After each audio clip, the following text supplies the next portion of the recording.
গণতন্ত্র না থাকলেই তো বৈষম্য হয়। বৈষম্য যদি না থাকতো তাই তো গণতন্ত্রই থাকতো। সংবিধান কিন্তু কোনো আবেগ বা বিদ্বেষের বিষয় নয়।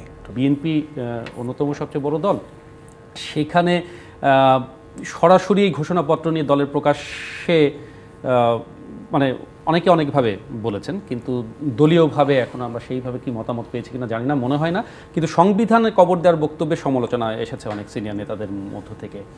যদিও আমরা এর আগে দেখেছি বিএনপি যে রাষ্ট্রপতির পদত্যাগ ইস্যু কিংবা আওয়ামী লীগকে নিষিদ্ধের ব্যাপারে একটা অবস্থান নিয়েছিলেন, এই ঘোষণাপত্রের ব্যাপারে আপনাদের অবস্থান কি কিংবা কি ভাবছেন আপনারা? আমরা দেখেন, আমি অনেক টেলিভিশন টকশোতে বলেছি যে it was too late, it is too late. মানে ওই যে ওই 5 মাসের যে 5ই আগস্টের যে আকাঙ্ক্ষা আমাদের ছিল, সেই আকাঙ্ক্ষা কি এখনো বিরাজ করছে, এটা একটা প্রশ্ন। আপনি 5ই আগস্টে গণ অভ্যুত্থান করেছেন, নিশ্চয় একটা আকাঙ্ক্ষা নিয়ে করেছেন। সেই আকাঙ্ক্ষা নিশ্চয়ই ছিল গণতন্ত্র, মানুষের ভোটের অধিকার, বৈষম্য। মানে গণতন্ত্র না থাকলেই তো বৈষম্য হয়। বৈষম্য যদি না থাকতো তাই তো গণতন্ত্রই থাকতো।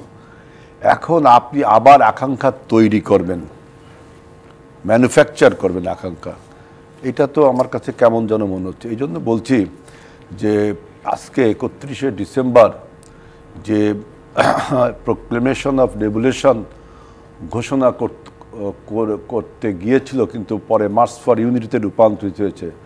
সেজন্য আমরা এর আগের টকশোগুলোতে বলেছি যে it is an immature and short sighted আপনার ইনিশিয়েটিভ টু প্রোক্লেম দ্য আপনার রেভলিউশন। এইটাই প্রথমে সরকার বলল যে এটা একটা থার্ড পার্টি ইনিশিয়েটিভ, আবার কালকে রাত্রে দেখলাম সরকারই তাদেরকে ডেকে নিয়ে বলল যে আমরাই ঐক্যমতের ভিত্তিতে আমরা 15ই জানুয়ারি বা 15ই জানুয়ারি আজকে ঘোষণা হলো, আমরা পরবর্তীতে করব।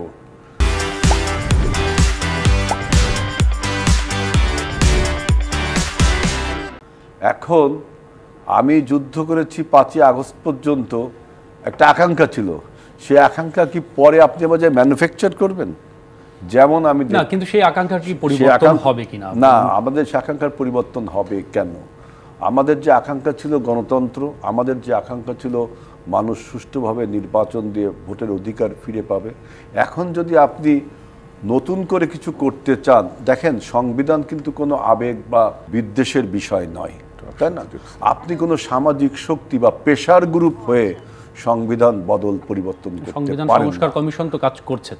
না না, সংবিধান সংস্কার কমিশন কাজ করছে। সেই সংবিধান যদি আপনি সংস্কার করার জন্য তো আমরা বলছি যে আমরা অ্যামেন্ডমেন্ট করার কথা বলছি, কিন্তু যখন আপনি সংবিধানকে ছুঁড়ে ফেলে দিতে চান, সেজন্য আমি বললাম যে কোনো সামাজিক শক্তি, রাজনৈতিক দল না হয়ে যদি কোনো সামাজিক শক্তি, কোনো আপনার পেশার গ্রুপ হয়ে আপনার সংবিধান কিন্তু বদল করতে পারেন না।